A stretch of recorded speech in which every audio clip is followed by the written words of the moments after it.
Okay. Thank you, Enjoy. Alex. Thank you, Michelle. Thank you. So hello, everybody. Good morning. My name is Michelle Murrell, and I'm the collections coordinator at the Homestead Museum.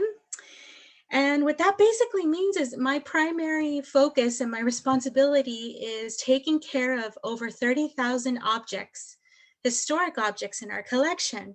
So it's a mixed collection, which means we have not only paper objects, we have photographs, we have textiles, which are a variety of different types of clothing, and we have glassware. So it runs the gamut. So I'm well versed in preservation for many different types of objects, not just paper. And also in the first slide, we see two homes. So these are the historic homes that are on our 6-acre site. They've never been moved, and they are sitting right where they were built. The first one is our La Casa Nueva, or the new house, our 1920s mansion, over 11,000 square feet, where the Temple family lived. And then the home on the right is the Workman House home, where another family member lived for many years. And at the homestead, we interpret the Los Angeles regional history in Southern California. We talk about the Workman and Temple families' stories as case studies to see what the era was like for people like the Workmans and the Temples, but also the surrounding community and the people around them and the people that lived in California, Southern California, the Los Angeles region from about 1830 to 1930. So I encourage you to not only stay here and learn about preservation and pamphlet rebinding, but also check out our other offerings in regards to our virtual world. So we'll get started now. And thanks again for joining me. So what we're talking about is removing staples and rebinding pamphlets. So I will go over the process of staple removal and stabilizing pamphlets and booklets, which is a preservation technique used by museum professionals and paper conservators. So again, please feel free to ask any questions or state any of your comments that you may have throughout this presentation. So before we begin, and I promise I will get into the step 1 through 3 through 4 process of actually rebinding something, but there is very important criteria and information that I'd like to share with all of you before you even begin that process. So number 1 is the criteria for thread rebinding. Now, the rebinding technique that I will talk about is most effective when your pamphlet or booklet meets the following items. So it has to have a saddle stitch. It must be in good condition. And of course, the staples should have rust damage on them. If the staples do not show that particular damage, I would leave it alone. There is no need to remove the staples of your pamphlet, whether it's an heirloom or whether you're working at another historic site and it's part of your historic collection. The rule of thumb is always do no harm to your objects, and whatever you do to your objects should be reversible. And this is the rule of thumb for all museum professionals, curators, as well as paper conservators or conservators of different expertise. So that's, I believe, a rule of thumb we should all follow, even if we're just working on our own personal family heirlooms. So the less invasive procedures you do on your object, the better it is for your object. So again, this is only for pamphlets that have visible corrosion on the staples. So, okay. And this is an image of an opera house program in the area of Los Angeles during the 1920s. Okay, now what is saddle stitch binding? This is an example of a modern pamphlet that has saddle stitch binding. So this is a catalog where we typically buy our tools and everything we need for preservation curatorial work. And Gaylord Archival is not the only one, and I'll talk more about other resources that you can go to, but this is one of the major stores online that museum professionals utilize for many different tools that is needed for exhibits or preservation work.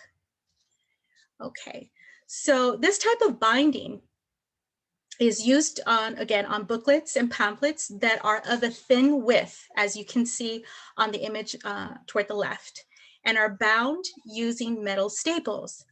Now, it is the most common method of binding, especially for publications that are mass produced. And the reason being is that it is low in cost for production. So you'll have these cheap staples that are used to bind your pamphlets because they're churning out so many. It's good for low cost productivity, but it's not very good for long-term preservation of an object. Now, the condition, another criteria it must meet.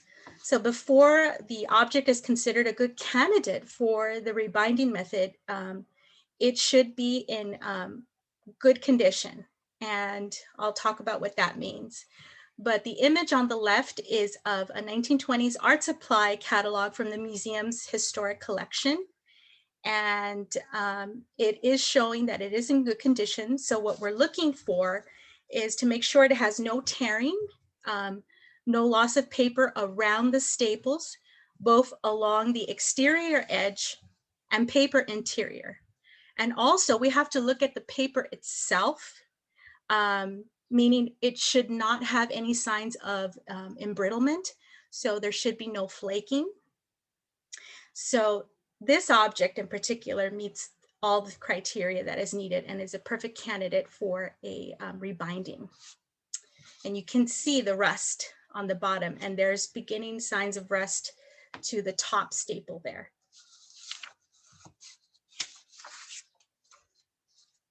Now, rust and why it happens. So there's environmental issues and other external factors.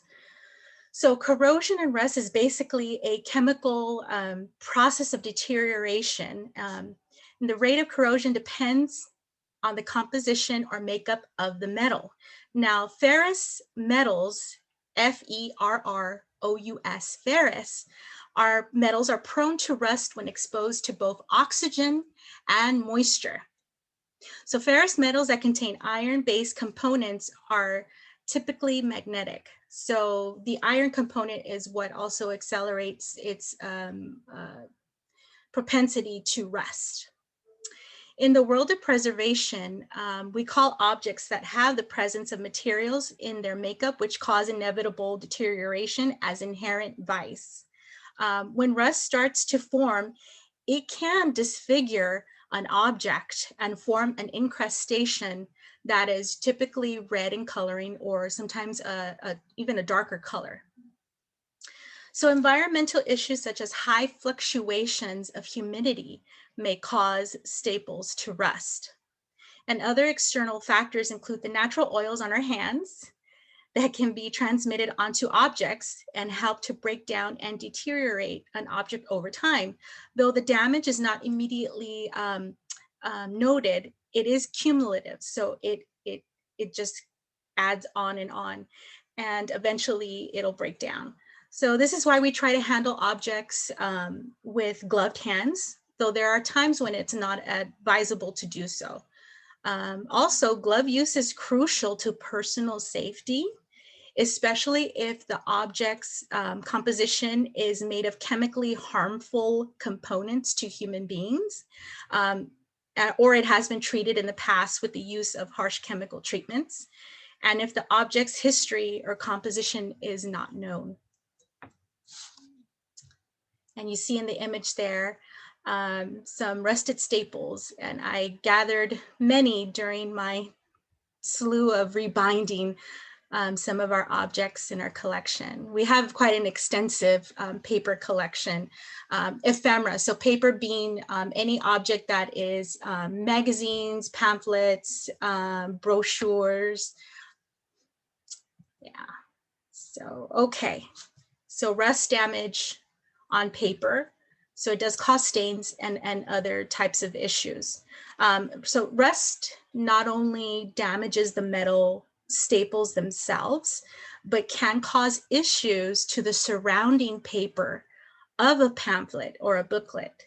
So the rust incrustation can flake off and cause staining. And you can see those stains if you look closely on the bottom area of the pamphlet there, where my blue gloved fingers are.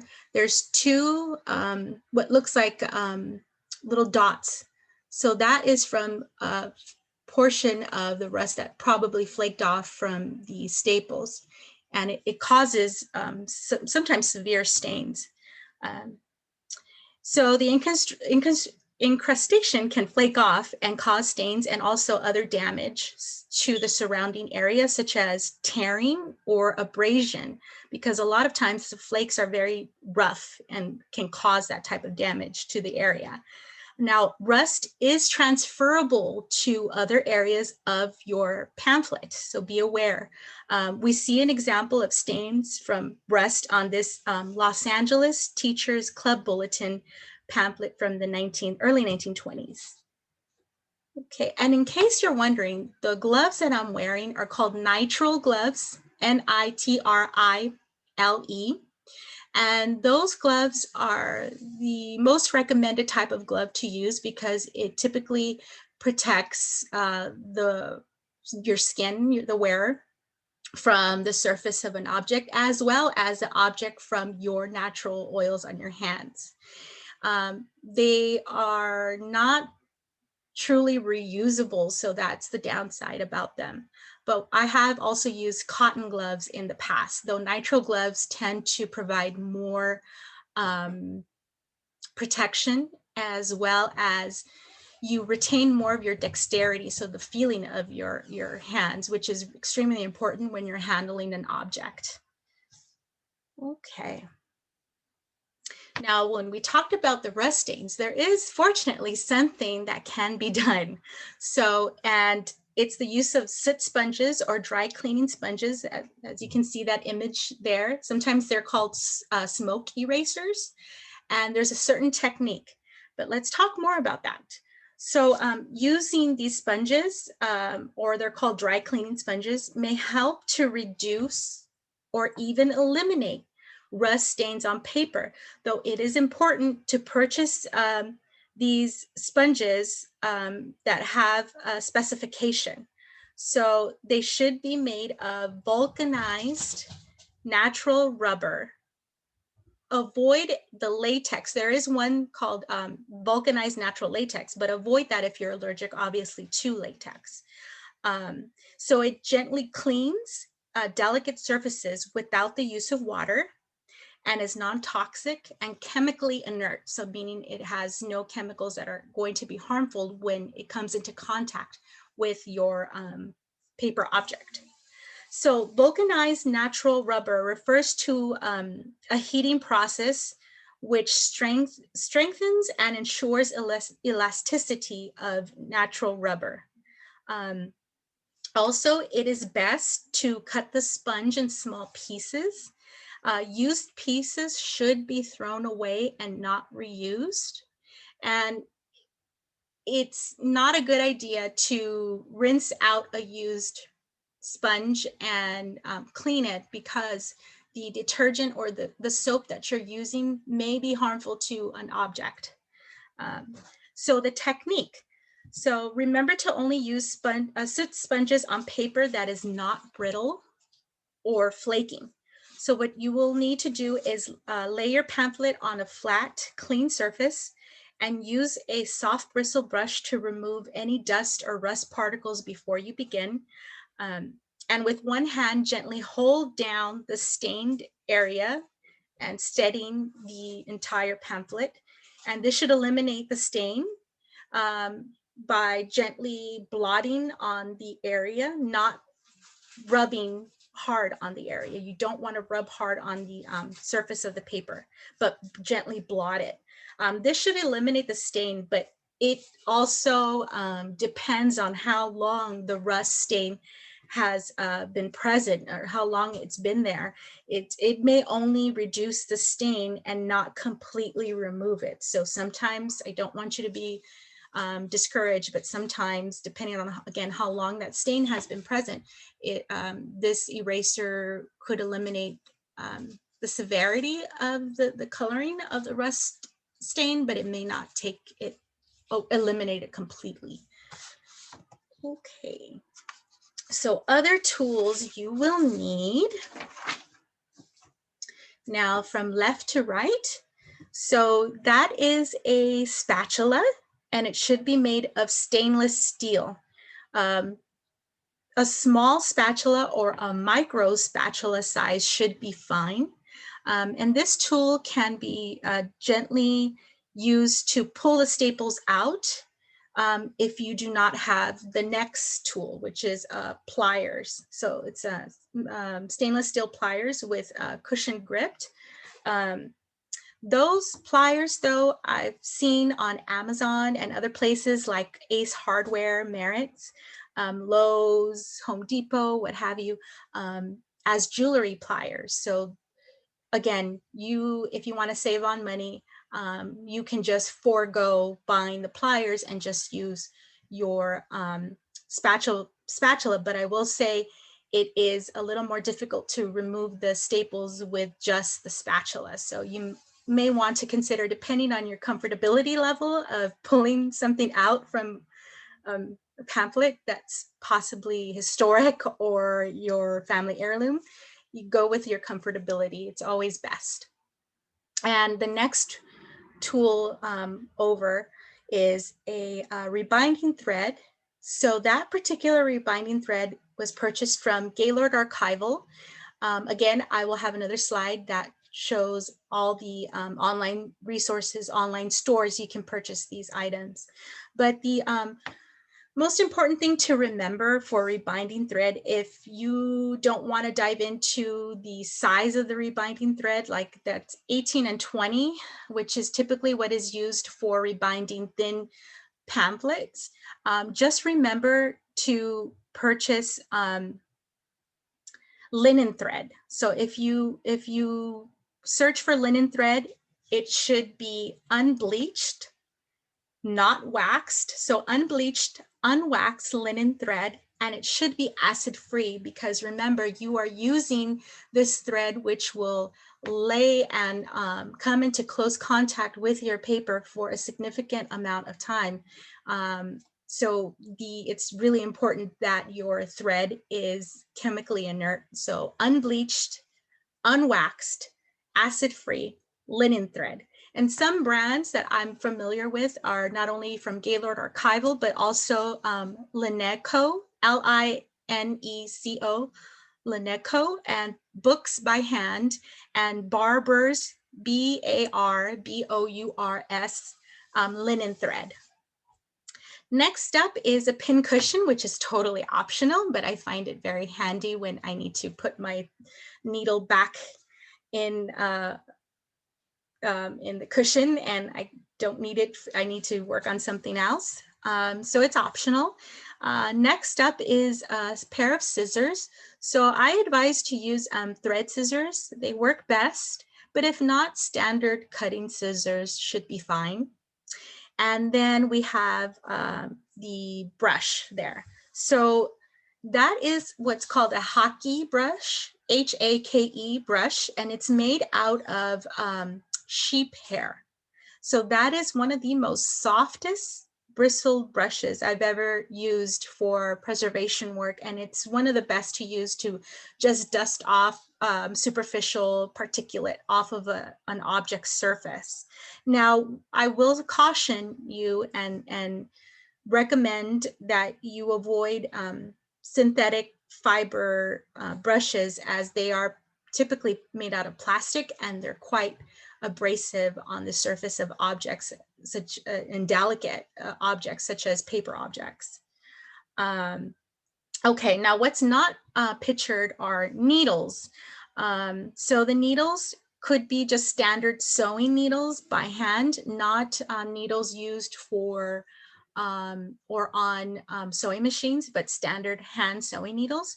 And if you search for bookbinder's needles, it should direct you to the correct type of needle or just your standard sewing needle.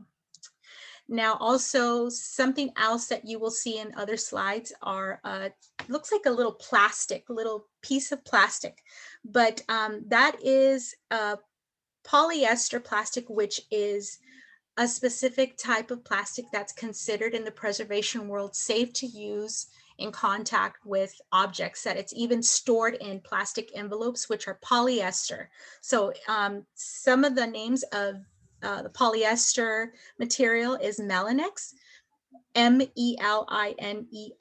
Melanex is best, and they are wonderful. And it's used to protect the surface of your paper from abrasion damage when you use your spatula, which we'll see more in a bit. So here is a listing of online stores. So talisonline.com is wonderful because it specializes in bookbinders objects. So everything you can possibly need is on talisonline.com. It's a bit expensive though, so that's why I thought it would be best to give you a range of options. Now, Gaylord Archival and University Products, as well as Hollinger Metal Edge, all have a plethora of tools and resources. Now, Gaylord University and Hollinger Metal Edge are kind of like the world of Target and Walmart, where you can find almost anything there. But for Gaylord University and Hollinger, it's all based on preservation, curatorial needs, museum professionals, library professionals. Those three are our go-to. So Gaylord, I would say, is a bit more on the expensive side, and then it goes down depending, of course, on what object or tool that you need. But those three are the most trusted, as well as Talis for acid-free, historic object-friendly, museum professional grade resources and tools. Now, okay, now Amazon. I know there might be issues with, let's not give more money to this big corporate entity, but Amazon really, I have found through my own research, typically will have, and oddly enough, surprisingly enough, objects that sometimes you can find on Amazon that are quality grade museum resource tools.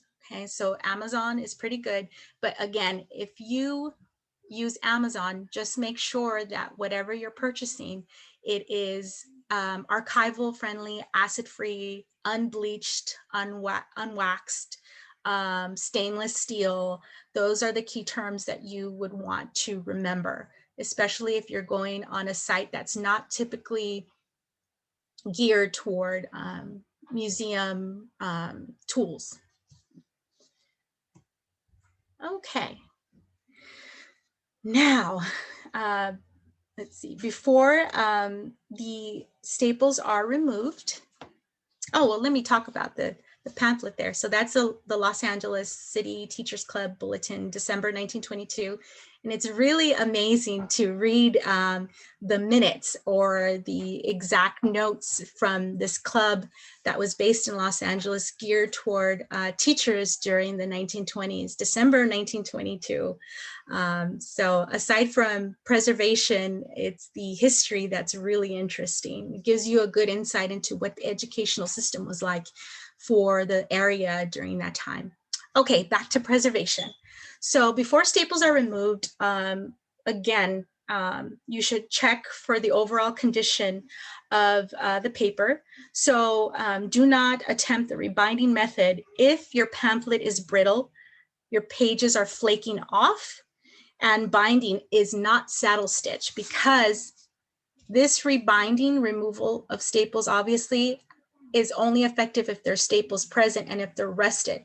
So if it's a different type of binding, such as the perfect binding, which includes not staples, but special glue to adhere the pages, this particular rebinding obviously will not work, and you would have to consult.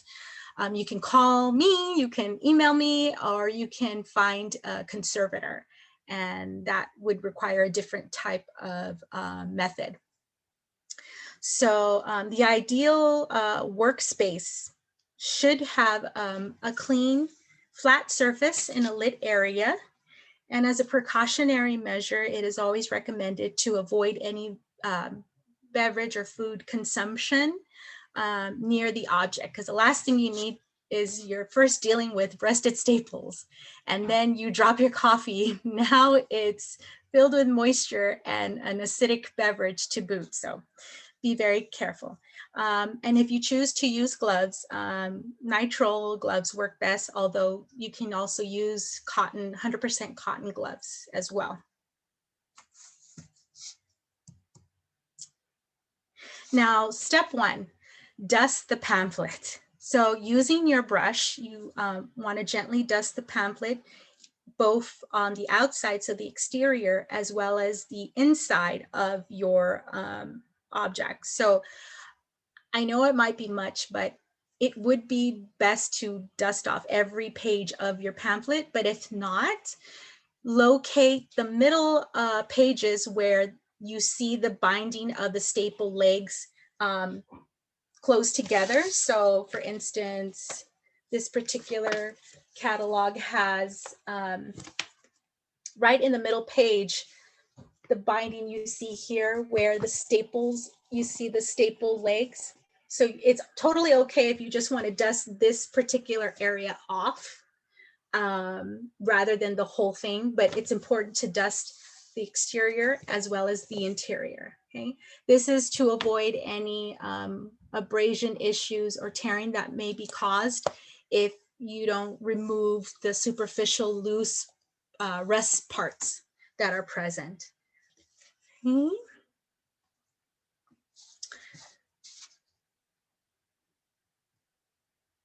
Now, step two, gently lift the staples. So before you do that though, remember when I was talking about that special little plastic sheet, the polyester, or called Melanex? You'll see it in the image. It's that shiny part there, and then it has a ridged edge.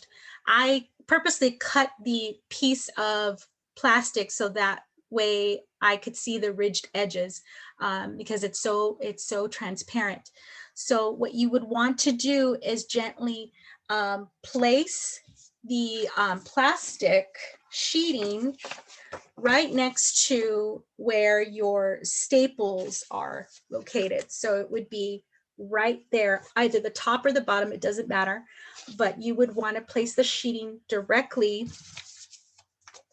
butting against the staple there.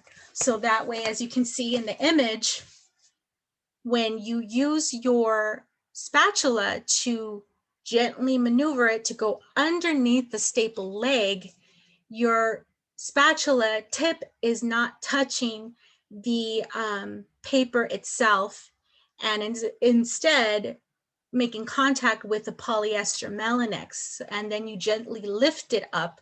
You have to kind of coerce it up just a little bit sometimes so that it avoids tearing and abrasion damage. So now we're going to see a video of this.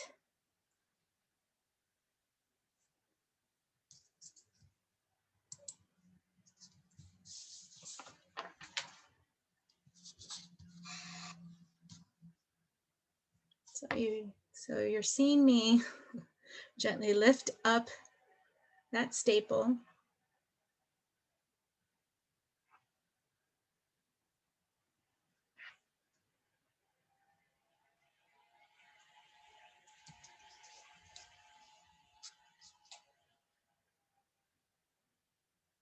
And then I'm using the pliers to cut the legs off. Okay, we'll see that one more time.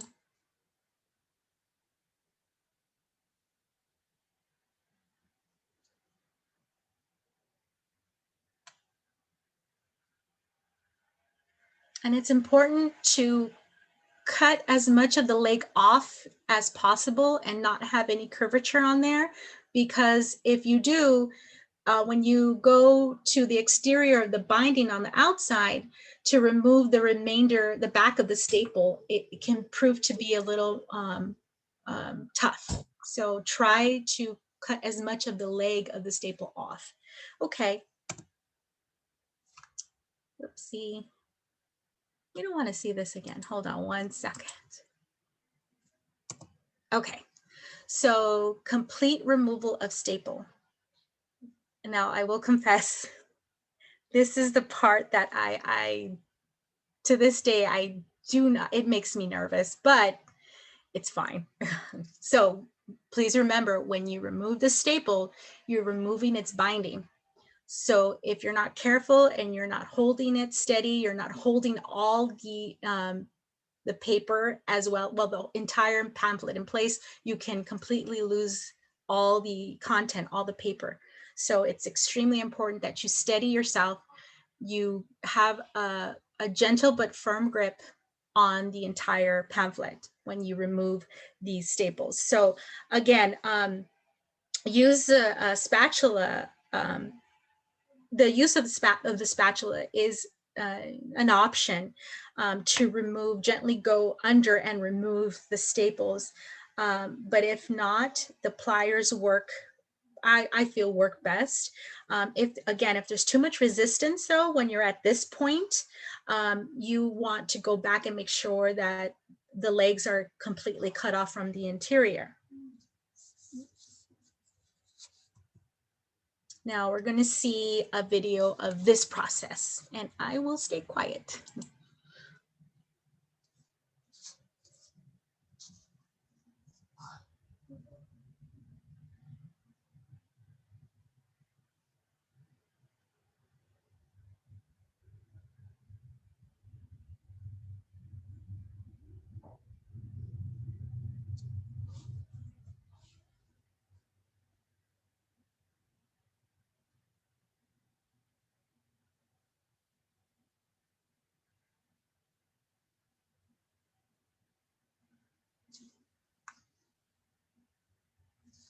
Okay.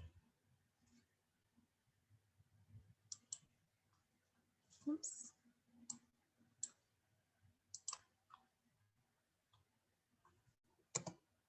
Okay.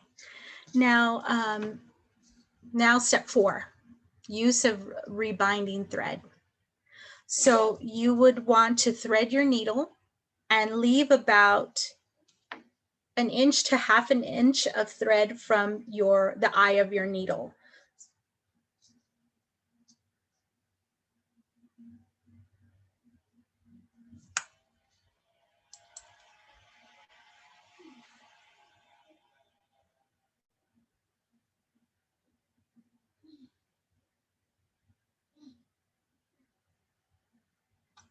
So what I'm doing is trying to insert the threaded needle in on the bottom portion of the top hole where the staple was, to kind of maneuver it gently to make sure that the hole is completely open, not causing an additional hole to the object. So it's really important.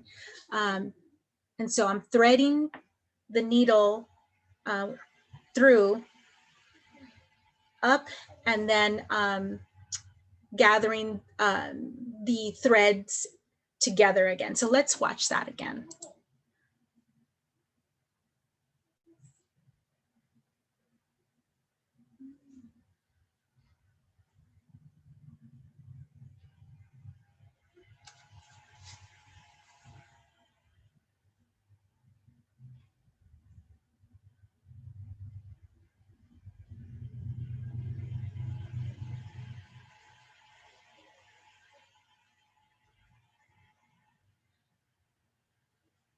So you can see I have already the thread on the bottom of the staples, the bottom staple on the top hole. So the thread is already threaded there, and I'm just bringing the other end up to tie it together and making about 2 to 3 knots.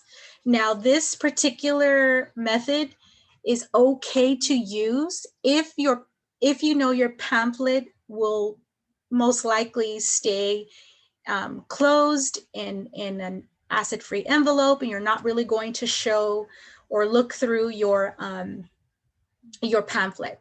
There's another method which I will talk about that mimics the original function of the staples and is really secure. So if you're going to use your pamphlet or your booklet continuously, whether you're going to show your object to friends and family, or you're going to exhibit your particular object or use it even for research.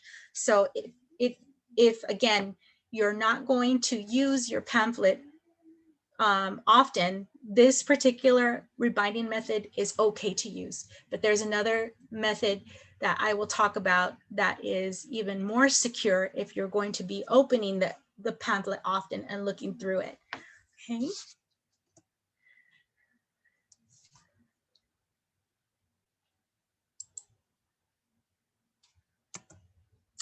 So the other method, don't mind my my little pamphlet there, but so this other method, again, does not require you to make additional holes. It's advisable that you do not make an additional hole to your pamphlet.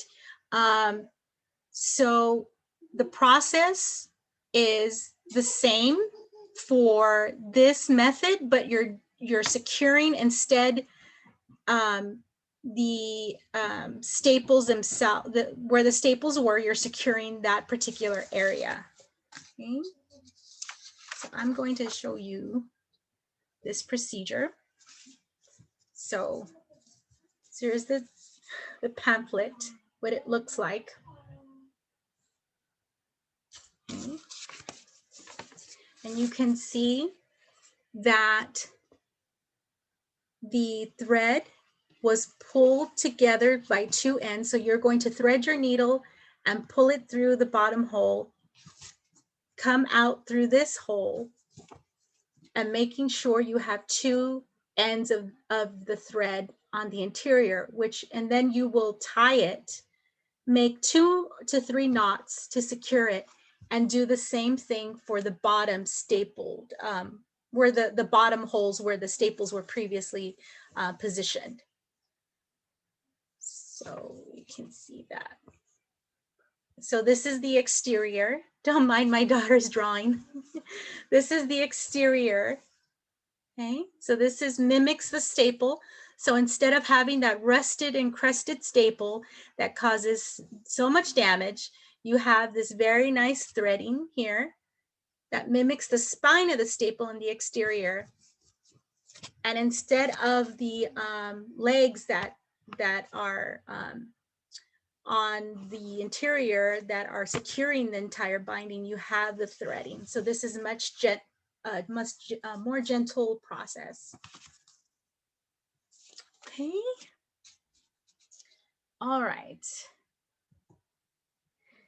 Now for additional preservation information, you can go to these websites. In fact, I utilize these websites during the beginning of my career, and from time to time, I go back and I look at what's the latest breakthrough, what's the latest new method of preservation, and they provide a wonderful amount of trusted, reliable articles and studies for the world of preservation, historic interpretation. And I want to thank you for joining us today. That is it, folks. So you just learned a museum professional paper conservator technique. I hope that you found this workshop interesting and, most importantly, helpful in preserving your heirlooms. So last slide here is my contact information. And please, please contact me if you have any questions. And if I can't help you, I will direct you to the person that can. resources that I may not have mentioned here, tailored to your situation and your question. And also visit us at homesteadmuseum.org for news and upcoming events. Follow us on our social media platforms and check out our blog. Our historian, Paul Spitzeri, is constantly updating our blog with wonderful articles and really interesting history information, not just about our site, but California history in general. So thank you for participating, and we hope to see you virtual and one day in person. So thank you, everybody. I hope you have a good weekend. Thank you so much, Michelle. We'll give just a minute here in case we get any questions coming in off of Zoom, and I'll also be checking on Facebook Live. And yes, thanks also for mentioning that there are many ways people can keep up with us. I will say Michelle has done a few other workshops for us that are recorded right now on and the recordings are available on our YouTube channel.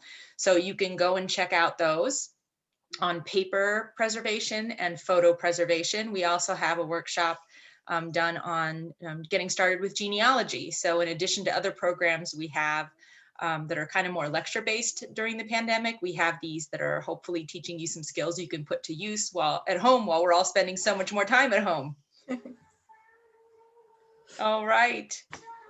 Well, thanks again for joining us today. Thanks for spending part of your Saturday with us. And we hope to see you back at future programs. Thanks again to Michelle. If you watched on Facebook, I'm going to be dropping a link to an evaluation. We'd really appreciate that you could fill that out for us. And if you joined us on Zoom, we'll be sending that to you. So be on the lookout for that in the email. So, your feedback matters a lot to us. So we appreciate you taking a couple minutes to fill those things out. So thanks again. Enjoy the rest of your day, and we hope to see you at another program soon. Bye-bye.